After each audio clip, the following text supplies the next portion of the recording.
Hello दोस्तों, तो JSSC परीक्षा में एक बार फिर सबका स्वागत है। जैसा कि हम लोगों ने पिछले कई वीडियो में जेएसएससी एग्ज़ाम के पेपर 3 में जो सामान्य ज्ञान से 40 प्रश्न बनते हैं उससे रिलेटेड हम लोग बहुत से प्रश्नों को सॉल्व करते आ रहे हैं, जो कि आने वाले जेएसएससी एग्ज़ाम के दृष्टिकोण से जो पेपर 3 में 40 प्रश्न सामान्य ज्ञान का आएगा उसके लिए बेहद ज़रूरी होगा। तो उसी के दृष्टिकोण से हम लोग आज उसी सीरीज में एक नया वीडियो लेकर के आए हैं। इसमें लगभग 120 से 130 प्रश्न होंगे जो कि मोर इम्पोर्टेंट रहेंगे जेएसएससी एग्जाम पेपर 3 के लिए। तो चलिए हम लोग प्रश्न नंबर 1 के साथ इस सीरीज का आरंभ करते हैं। तो प्रश्न पहला है दोस्तों कि अनवीकरणीय संसाधन है।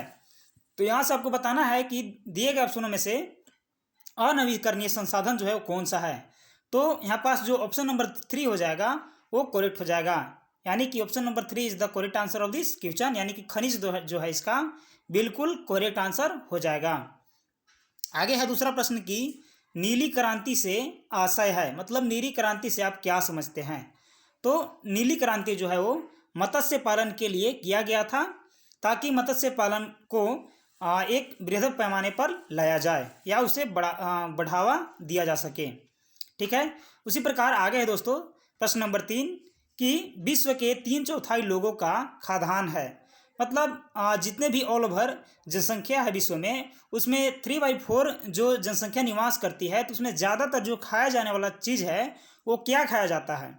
तो दी गई ऑप्शन में से जो हो जाएगा ऑप्शन नंबर 1 वो हो जाएगा करेक्ट आंसर, यानी कि ज़्यादा जो है गेहूँ और चावल का प्रयोग भोजन के लिए किया जाता है।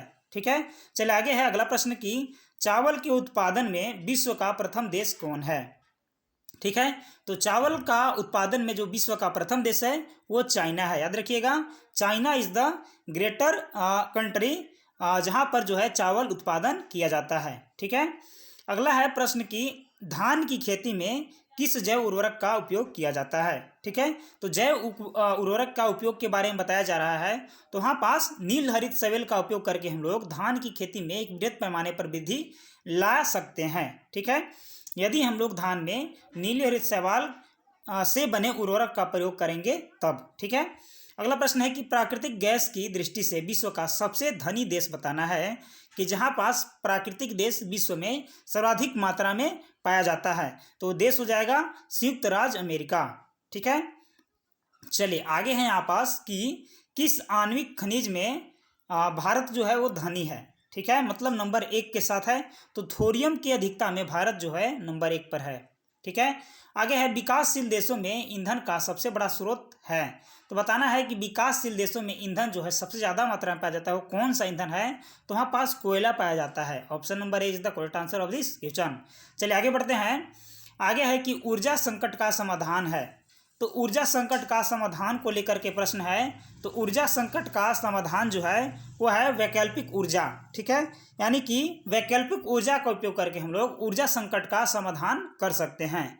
तो अगला प्रश्न है यहाँ पास कि प्रकाश संश्लेषण किस में होता है। ठीक है, तो प्रकाश संश्लेषण जो है वो पौधे और वनस्पतियों दोनों में प्रकाश संश्लेषण की क्रिया आमतौर पर देखी जाती है। ठीक है, आगे है कि प्रकाश संश्लेषण होता है, तो प्रकाश संश्लेषण कब होता है ये बताना है। तो प्रकाश संश्लेषण जो है ऑप्शन नंबर ए में होता है। ठीक है, यानी कि दिन में होता है। प्रकाश संश्लेषण में हरे पौधे अपने किस पदार्थ का उपयोग करते हैं। तो बताना है कि हरा जो पौधा होता है प्रकाश संश्लेषण के समय किस पदार्थ का उपयोग करते हैं। तो जो पत्तों में निहित क्लोरोफिल या क्लोरोप्लास्ट रहता है उसका उपयोग करते हैं। ठीक है, और जो पत्तियों में रंध्र होता है उसे उनमें श्वसन आदान प्रदान किया जाता है, और उसमें जो क्लोरोफिल रहता है उसमें सनलाइट का अवशोषण होता है, जिसके फलस्वरूप कार्बन डाइऑक्साइड और जल की उपस्थिति में क्लोरोफिल और सनलाइट होना चाहिए, तब वहाँ पास उनका भोजन बनता है ग्लूकोज के रूप में, और ऑक्सीजन जो है वायुमंडल में वो सब छोड़ते हैं। ठीक है, अगला है कि कवक है। तो कवक क्या है बताना है। तो कवक जो है दोस्तों मृत जीवी है। ठीक है, मतलब मृत जीवों के अवशिष्ट में कवक का क्या होता है, तो उनका जीवन चलता है। ठीक है, आगे है यहाँ पास प्रश्न की मनुष्य है। तो मनुष्य क्या है, तो मनुष्य जो है वो सर्वभक्षी है। ठीक है, वो शाकाहारी भी हो सकता है, मांसाहारी भी हो सकता है, दोनों हो सकता है, यानी कि सर्वभक्षी है। आगे है कि टिड्डा है। टिड्डा बताना है कि क्या है। तो टिड्डा जो है शाकाहारी जीव है। चलिए आगे है यहाँ से कि मेढक चरण का उपभोक्ता है। तो मेढक जो है कौन से नंबर का उपभोक्ता है ये बताना है। तो मेढक जो है यहाँ पास वो द्वितीय चरण का उपभोक्ता है। पहला जो है उत्पादक जो अपना भोजन स्वयं करते हैं वो पहला नंबर पर होते हैं, और मेढक जो होता है वो द्वितीय चरण का उपभोक्ता होता है।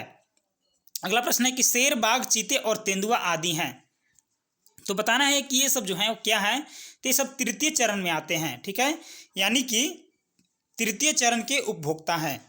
आगे है अपघटक है, तो अपघटक क्या है, तो दोस्तों अपघटक जो है वो सूक्ष्म जीवाणु बैक्टीरिया जो है अपघटक हैं। आगे है प्राकृतिक जल है, जल बताना है कि जल क्या है, तो ये जो है प्रकृति का जीवित घटक जो है जल है, ठीक है। चलिए आगे बढ़ते हैं। वायुमंडल में नाइट्रोजन का परसेंट कितना है, तो वायुमंडल में नाइट्रोजन का परसेंट 78% है, 78% याद रखिएगा। आगे है वायुमंडल में ऑक्सीजन है, तो वायुमंडल में ऑक्सीजन कितना है, तो 21% वायुमंडल में ऑक्सीजन पाया जाता है। आगे है कि भारत में कोयला का अनुमानित भंडार बताना है कि भारत में कोयला का अनुमानित भंडार जो है वो कितना है, तो भारत में कोयला का अनुमानित भंडार जो है वो है 2,14,000 करोड़ टन, ठीक है, 2,14,000 करोड़ टन, आप यहाँ से याद रखिएगा।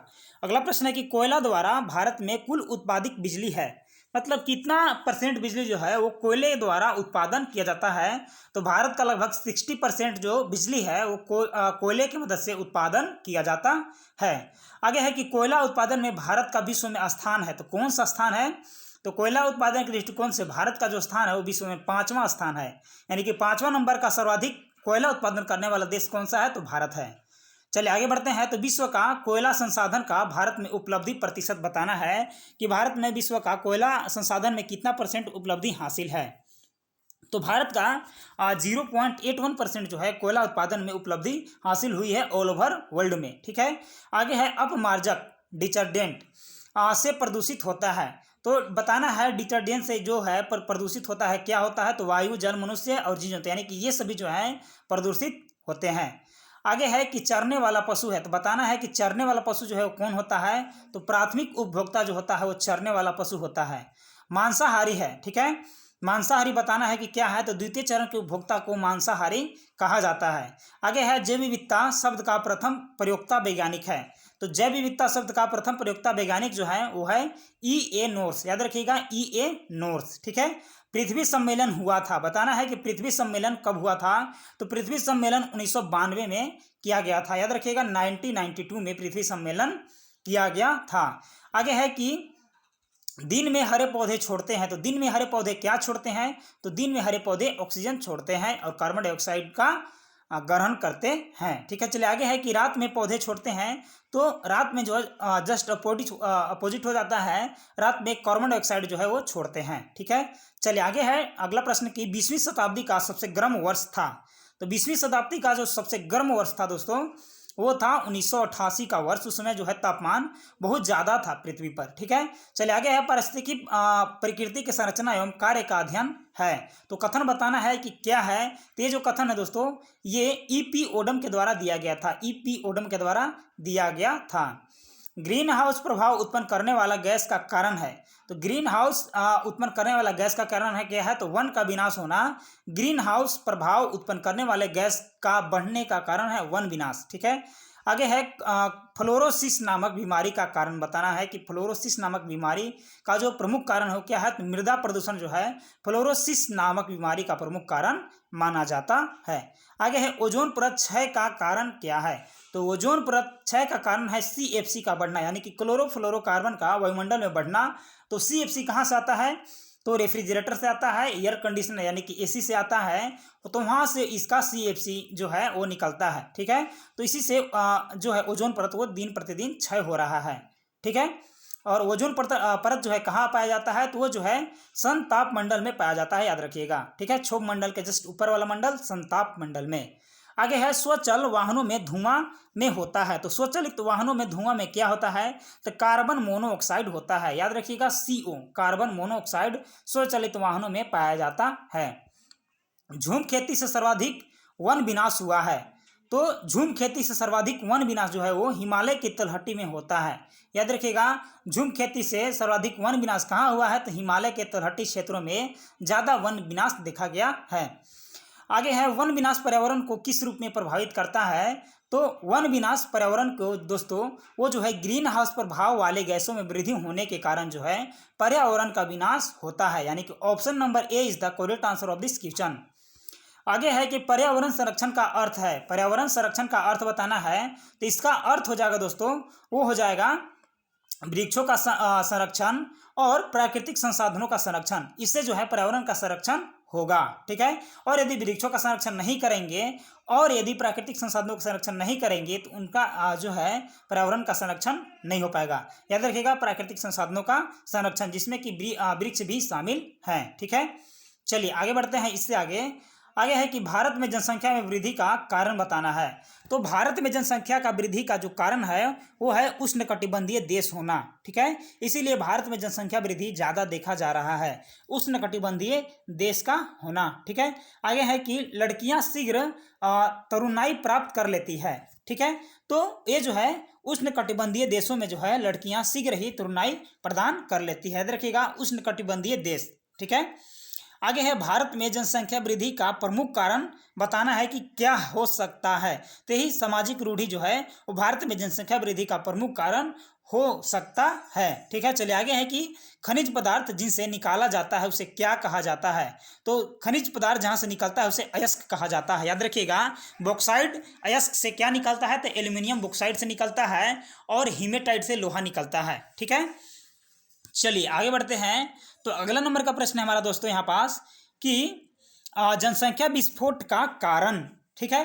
तो जनसंख्या विस्फोट का कारण है कि उच्च जन्म और निम्न मृत्यु दर, यानी कि जन्म ज़्यादा हो रहा है मृत्यु कम हो रहा है, उसके कारण जनसंख्या में विस्फोट आमतौर पर देखा जाता है। आगे है पारिस्थितिक गुणवत्ता बनाए रखने में मदद देता है। तो पारिस्थितिकी का गुणवत्ता बनाए रखने में क्या मदद देता है यहाँ पर बताना है। तो मनुष्य का संतुलित आचरण जो है प्राकृतिक संतुलन में गुणवत्ता बनाने के लिए जो है मदद करता है। मनुष्य का संतुलित आचरण जो है बहुत ही इंपॉर्टेंट है, क्योंकि पर्यावरण यानी कि वातावरण यानी कि धरती पर पाया जाने वाला सबसे बौद्धिक जीव जो है वो मानव है। तो मानव को क्या है, अपने आप पर कंट्रोल यानी कि संतुलन और आचरण के साथ संतुलन रखना बहुत ही इंपॉर्टेंट हो गया है, ठीक है। आगे है पर्यावरण प्रदूषण का कारण बताना है। तो पर्यावरण प्रदूषण का कारण जो है वो मानव का कृत्य यानी कि मानव के जितने भी क्रियाकलाप हैं उनसे पर्यावरण का प्रदूषण यानी कि पर्यावरण को हानि पहुंचती है। और ये जो है लगातार देखी जा रही है, जिससे कि ग्रीन हाउस गैस बढ़ जा रहा है, यानी कि वातावरण में गर्मी बढ़ जाता है, जिससे ग्लेशियर पिघल जाते हैं और समुद्र का लेयर जो है बढ़ जाता है, जिसके कारण समुद्र से लगे शहरों में जो है तूफान जैसी संभावना बढ़ जाती है और जल भराव जैसी संभावना आमतौर पर देखी जाती है। अगला प्रश्न है दोस्तों कि इनमें से कौन जो है जैविक संसाधन नहीं है। तो जैविक संसाधन बताना है, तो खनिज जो है दोस्तों वो जैविक संसाधन नहीं है, ठीक है। चलिए आगे बढ़ते हैं। औद्योगिकरण के कारण पर्यावरण पर प्रभाव पड़ता है। तो बताना है कि औद्योगिकरण के कारण जो है पर्यावरण पर कैसा प्रभाव पड़ता है। तो सभी प्रकार के प्रदूषण जो है औद्योगिकरण के चलते बढ़ जाता है, चाहे वो जल प्रदूषण हो या वायु प्रदूषण हो या मृदा प्रदूषण हो या ध्वनि प्रदूषण हो, यानी कि सभी प्रकार के प्रदूषण जो है औद्योगिकरण के कारण जो है पर्यावरण में बढ़ जाता है। आगे है पर्यावरण प्रदूषण में सबसे बड़ा योगदान है। बताना है कि पर्यावरण प्रदूषण में सबसे बड़ा योगदान आखिर किसका है। तो पर्यावरण प्रदूषण में सबसे बड़ा जो योगदान है वो उद्योग धंधे को माना जाता है, क्योंकि उद्योग से ही पर्यावरण को ज़्यादा हानि पहुंचती है, ठीक है। आगे है उद्योग द्वारा सर्वाधिक प्रदूषित होता है। तो क्या होता है, तो सभी यानी कि वायु प्रदूषण, जल प्रदूषण और मृदा यानी कि तीनों प्रकार का प्रदूषण उद्योगों के द्वारा देखा जाता है। हालांकि ध्वनि प्रदूषण भी होता है। आगे है कि विश्व में सबसे अधिक जनसंख्या वृद्धि वाला देश बताना है कि विश्व में सबसे अधिक जनसंख्या वृद्धि दर आखिर किस देश में हुआ है। तो वो देश का नाम हो जाएगा दोस्तों भारत, ठीक है। दिए गए ऑप्शनों में से भारत जो है इसमें सबसे ज़्यादा जनसंख्या वृद्धि दर देखा गया है। आगे है अफ्रीका महाद्वीप का जनसंख्या वृद्धि में स्थान बताना है कि अफ्रीका महाद्वीप में जनसंख्या वृद्धि का स्थान कौन सा है। तो प्रथम महाद्वीप की ऑल ओवर बात करेंगे तो प्रथम स्थान अफ्रीका महाद्वीप का है और ऐसे एशिया 2 नंबर पर आ जाएगा। आगे है कि मानव और पर्यावरण के बदले संबंधों का अध्ययन होता है। मानव और पर्यावरण के बदले संबंधों का अध्ययन होता है तो क्या कहा जाता है, तो उसे मानव पारिस्थितिकी में रखा जाता है। भूस्खलन प्रभावित होता है। तो भूस्खलन प्रभावित क्यों होता है, क्योंकि पर्वतीय क्षेत्रों में भूस्खलन आमतौर पर ज़्यादा देखी जाती है। चलिए आगे बढ़ते हैं दोस्तों। तो इसके आगे है कि पर्यावरण होश का इनमें से कौन सा कारण नहीं है। पर्यावरण का होश में दिए गए ऑप्शन में से कारण नहीं है, ठीक है। तो इसका जो करेक्ट आंसर हो जाएगा वो हो जाएगा दोस्तों दैविक प्रकोप जो है पर्यावरण के होश में कोई कारण नहीं बताता है, ठीक है। चलिए आगे है कि पर्यावरण प्रदूषण रोकने का सर्वोत्तम उपाय क्या है दिए गए ऑप्शनों में से? तो पर्यावरण प्रदूषण को रोकने के लिए सर्वोत्तम उपाय जो है वो है पर्यावरण प्रदूषण और उसकी हानियों के प्रति जन जागरूकता उत्पन्न करना। यानी कि प्रत्येक जितने भी यहाँ पास धरती पर जो मनुष्य हैं उनको क्या करना है कि एक सभ्य तरीका से पूर्ण ढंग से उन्हें जो हानियां हो रही है पर्यावरण प्रदूषण से उसके बारे में उन्हें जागरूक करना है। चलिए आगे बढ़ते हैं। तो अगला प्रश्न है यहाँ से कि पर्यावरण प्रदूषण को नियंत्रित करने का अच्छा उपाय बताना है कि पर्यावरण प्रदूषण को नियंत्रित करने का सबसे अच्छा उपाय क्या हो सकता है? तो इसका अच्छा उपाय हो सकता है उद्गम जो स्रोत है वो स्थल नियंत्रण हो सकता है। आगे है चिपको आंदोलन का संबंध है। तो चिपको आंदोलन का संबंध बताना है वो जो है वन विनाश को रोकने के लिए चिपको आंदोलन चलाया गया था उत्तराखंड, ठीक है, उत्तराखंड से चलाया गया था। आगे है कि बड़े बांधों के अलाभकारी होने की और सबसे पहले सावधान किया गया था किसके द्वारा? तो ये जो है डॉक्टर एस.एम. स्वामीनाथन के द्वारा सावधान किया गया था। पर्यावरण बचाओ और बड़े बांधों का निर्माण रोको आंदोलन का आरंभ हुआ था तो कब हुआ था? तो मेधा पाटकर ने किया था, ठीक है। आगे है वर्तमान में राजस्थान में जल क्रांति के अग्रदूत हैं। तो जल क्रांति के अग्रदूत बताना है तो राजेंद्र सिंह जो है वर्तमान में राजस्थान में जल क्रांति के अग्रदूत माने जाते हैं, राजेंद्र सिंह। आगे है चिपको आंदोलन के प्रणेता हैं। चिपको आंदोलन के प्रणेता की बात करेंगे तो है सुंदरलाल बहुगुणा, सुंदरलाल बहुगुणा, ठीक है। चलिए आगे बढ़ते हैं। तो इससे आगे है कि निम्नलिखित में कौन वातावरण में से हरे पौधे द्वारा विलयन किए जाते हैं? हरे पौधे के द्वारा किनका विलयन किया जाता है? तो पोषक पदार्थों के द्वारा को हरे पौधे के द्वारा विलयन जल में किया जाता है। आगे है पृथ्वी दिवस प्रत्येक वर्ष मनाया जाता है। तो बताना है कि पृथ्वी दिवस प्रत्येक वर्ष कब मनाया जाता है? तो 5 जून को पृथ्वी दिवस के रूप में मनाया जाता है। चलिए आगे बढ़ते हैं। तो आगे है दोस्तों यहाँ से कि किसी भी देश के भौगोलिक क्षेत्रफल का कितना प्रतिशत वन आच्छादित होना चाहिए? तो किसी भी देश के भौगोलिक क्षेत्र का कितना प्रतिशत वन से आच्छादित होना चाहिए? तो लगभग 33% जो है वन से आच्छादित होना चाहिए। भारत निम्नलिखित में से किसमें सबसे बड़ा हिस्सेदार है? तो किसमें सबसे बड़ा हिस्सेदार है? तो अबरक में जो है भारत अव्वल नंबर पर है। और ऑल ओवर भारत में अगर चलेंगे हम लोग अबरक के दृष्टिकोण से तो उसमें झारखंड अव्वल नंबर पर है, जो कि रूबी वैरायटी यानी कि नंबर 1 नंबर का जो अबरक पाया जाता है वो झारखंड में ही पाया जाता है, कोडरमा और गिरिडीह जिले में।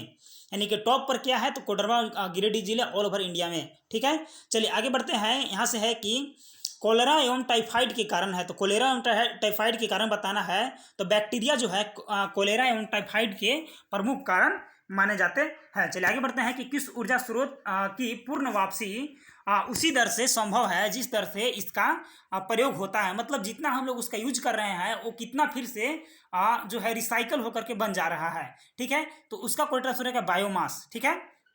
आगे है निम्न में से कौन सा वायु प्रदूषक है? वायु प्रदूषक को बताना है तो कार्बन मोनोऑक्साइड जो है वो वायु प्रदूषक माना जाता है।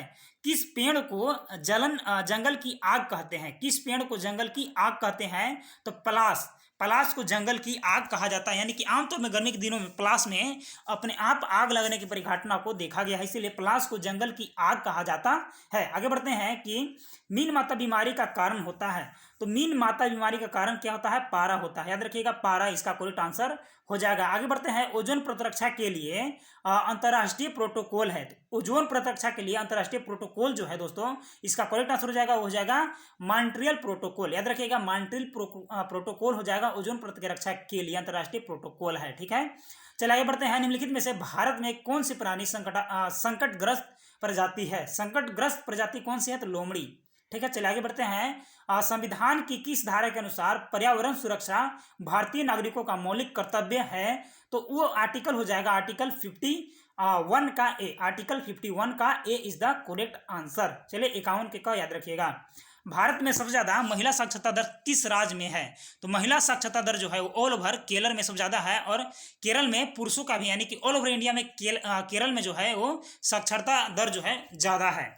प्लास्टिक या पॉलीथीन के जलने के परिणाम स्वरूप कौन सा प्रदूषण फैलता है? ठीक है, तो जलने से दोस्तों ये सिंपल है, वायु प्रदूषण होगा, तो वायु प्रदूषण इसका करेक्ट आंसर हो जाएगा। चलिए आगे बढ़ते हैं। आगे है चिपको आंदोलन निम्नलिखित में से किसका सुरक्षा के लिए शुरू किया गया था? तो चिपको आंदोलन वन की सुरक्षा के लिए शुरू किया गया था, ठीक है। कहाँ से? तो उत्तराखंड से, याद रखिएगा। चलिए आगे है पलामू बाघ सुरक्षित क्षेत्र बेतला अवस्थित है। तो दोस्तों जो बेतला अवस्थित है वो कौन से राज्य में स्थित बताना है? तो ये जो है झारखंड में अवस्थित है, याद रखिएगा झारखंड। अधिक मात्रा में फ्लोराइड के ग्रहण से बीमारी होता है। फ्लोराइड के ग्रहण से क्या होता है, तो फ्लोरोसिस फ्लोराइड के ज़्यादा मात्रा लेने से होता है। आगे है कि शोर मापन की इकाई को कहते हैं, तो शोर मापन इकाई को डेसिबल कहा जाता है, डेसिबल याद रखिएगा। आगे है पारितंत्र, यानी कि पारिस्थितिकी शब्द का आविष्कारक है, तो पारिस्थितिकी तंत्र का आविष्कारक कौन है, तो हैकेल है, याद रखिएगा। हैकेल जो है पारिस्थितिकी तंत्र का नाम का जो है आविष्कारक है। चलिए आगे बढ़ते हैं। तो आगे है भूकंप की तीव्रता मापी जाती है, तो भूकंप की तीव्रता कैसे मापी जाती है, तो रिएक्टर स्केल से भूकंप की तीव्रता को मापी जाती है कि भूकंप कितनी तीव्रता से आ रही है। ठीक है। आगे है कि गिर राष्ट्रीय उद्यान प्रसिद्ध है, तो गिर राष्ट्रीय उद्यान जो है किसके लिए प्रसिद्ध है, तो एशियाटिक सिंह के लिए जो गिर राष्ट्रीय उद्यान है वो प्रसिद्ध माना जाता है, याद रखिएगा, एशियाटिक सिंह। चलिए आगे बढ़ते हैं कि सबसे गंभीर खतरा प्राकृतिक क्षेत्रों में स्रोतों में से है, माने किसमें सबसे ज्यादा है, तो जो वायु में है ज़्यादा है। आगे है घरेलू अपशिष्ट को प्राकृतिक प्रक्रिया में अपघटित करने को कहते हैं, तो क्या कहते हैं दोस्तों, उसे जो है जैव अपघटन कहा जाता है, याद रखिएगा, जैव अपघटन कहा जाता है। आगे बढ़ते हैं। तो अगला क्वेश्चन है कि पृथ्वी पर शुद्ध जल का अनुपात कितना है, तो पृथ्वी पर शुद्ध जल का अनुपात यदि मानेंगे तो 2.5%, यानी कि 2.5% शुद्ध जल, प्योर वाटर का इसका परसेंटेज ऑल ओवर है। आगे है कि वायुमंडल की लघु इकाई तत्वों का निर्देशित स्थान एवं समय को जाना जाता है, किसके नाम से जाना जाता है, तो जलवायु के नाम से जाना जाता है। आगे है कि अंग्रेजी में इन्वायरमेंट की उपस्थिति इन्वायरनर से हुई है, तो इन्वायरनर में किस भाषा का प्रयोग किया गया है, तो इन्वायरनर में फ्रेंच भाषा का उपयोग किया गया है। Option number B is the correct answer of this question. आगे है जैवमंडल का क्या अर्थ है, तो जैवमंडल का अर्थ के बारे में बताना है, तो जैवमंडल का अर्थ हो जाएगा समस्त प्राणी जगत का क्षेत्र। ठीक है, समस्त प्राणी जगत का क्षेत्र। आगे बढ़ते हैं। पारिस्थितिकी तंत्र का एक भाग नहीं है दिए गए ऑप्शनों में से, तो प्रबंधक जो है पारिस्थितिकी तंत्र का एक भाग नहीं माना जाता है, बाकी उत्पादक उपभोक्ता विघटक जो है वो पारिस्थितिकी तंत्र का एक भाग माना जाता है। आगे बढ़ते हैं। तो अगला प्रश्न है कि एक पारिस्थितिकी तंत्र में ऊर्जा का निवेश होता है, कहाँ से कहाँ तक ऊर्जा का निवेश होता है, तो सूर्य के विकिरणों से ऊर्जा का निवेश होता है पारिस्थितिकी तंत्र में। ठीक है। आगे है कि साल पेड़ किस प्रकार के वन में पाए जाते हैं, तो साल पेड़ जो है वो सदाबहार वन में पाए जाते हैं, साल का पेड़। आगे है पृथ्वी पर ताजे जल का विशाल भंडार कहाँ अवस्थित है, तो ताजे जल का विशाल भंडार यदि मानेंगे तो भूमिगत जल है, जो कि ताजे जल का विशाल जो है भंडार माना जाता है।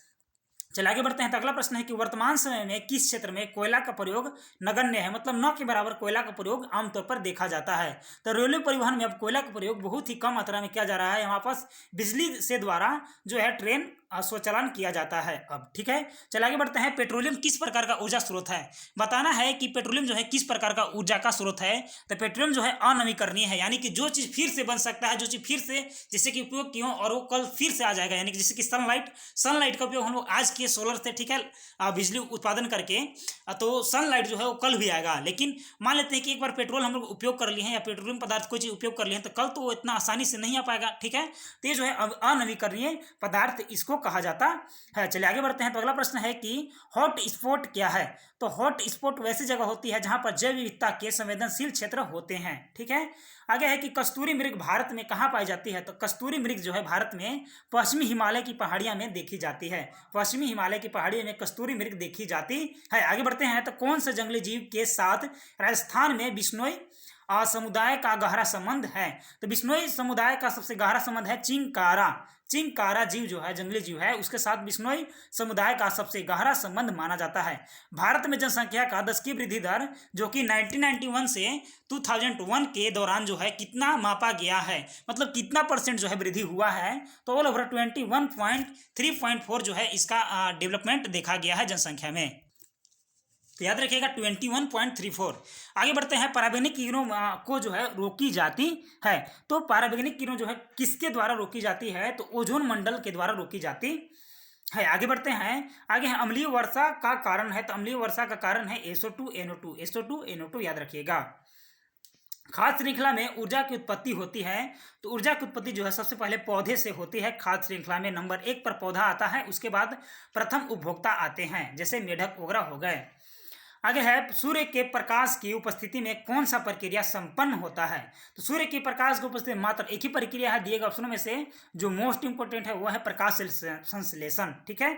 चलिए आगे बढ़ते हैं कि इनमें से कौन से विलुप्त होती प्रजाति है, तो विलुप्त होने वाले प्रजाति के बारे में बताना है। तो लाल पांडा जो है वो संकटापन्न जंतु है, इसे रेड बुक में रखा गया है, लाल पांडा, याद रखिएगा। इनमें से कौन सा रेडियोधर्मी तत्व है, तो रेडियोधर्मी तत्व जो है इनमें से सभी हैं, यानी कि थोरियम, यूरेनियम और रुबिडियम सभी के सभी रेडियोधर्मी तत्व माने जाते हैं। आगे है कि इनमें से कौन सा विघटक है, विघटक को बताना है। तो केचुआ जो है वो विघटक है, याद रखिएगा, केचुआ। वायुमंडल में कार्बन डाइऑक्साइड का प्रतिशत क्या है, तो वायुमंडल में कार्बन डाइऑक्साइड का परसेंट 0.032% है। 0.032% वायुमंडल में कार्बन डाइऑक्साइड की मात्रा है, 0.032%। चलिए आगे बढ़ते हैं। तो आगे है कि कौन से नवीकरणीय संसाधन है, तो नवीकरणीय संसाधन जो है मात्र एक जल है। आगे है कि एड्स का कारण है, तो एड्स का कारण क्या है, वायरस जो है एड्स का कारण होता है। ऊर्जा का प्रमुख स्रोत है, तो ऊर्जा का प्रमुख स्रोत जो है वो सूर्य है, ऑप्शन नंबर सी। आगे है कि अधात्विक खनिज है, तो अधात्विक खनिज जो है वो अभ्रक है, ठीक है। और यदि जेएसएससी की एग्जाम से रिलेटेड कोई भी सब्जेक्ट का आपको यदि वीडियो चाहिए तो आप इस वीडियो को डिस्क्रिप्शन लिंक में चेकआउट कर सकते हैं, या हमारे चैनल के प्लेलिस्ट में जाइए, वहाँ पर सभी सब्जेक्ट का वीडियो सीरीज बाई सीरीज उपलब्ध कराया गया है और सभी के सभी प्लेलिस्ट में बनाए गए हैं। तो उम्मीद है कि आपको ये वीडियो अच्छा लगे तो अपने दोस्तों के साथ शेयर जरूर करें। और हाँ, यदि अभी तक हमारे चैनल को आप सब्सक्राइब नहीं किया तो प्लीज़ करके सब्सक्राइब कर दें। मिलते हैं अगले वीडियो में, तब तक के लिए धन्यवाद।